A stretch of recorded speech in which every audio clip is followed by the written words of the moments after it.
ചന്ദ്രശേഖരേ പ്രതിക്ഷണം മമ.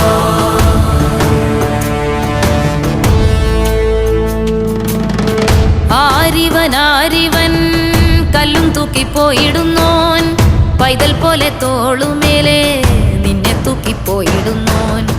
ആരോരും കണ്ടതില്ല, ആരുമേ കേട്ടുമില്ല. ഗംഗയെ താൻ തേടിക്കൊണ്ട് തന്നെ താനെ ചുമന്ന് ശിവലിംഗം നടന്നു.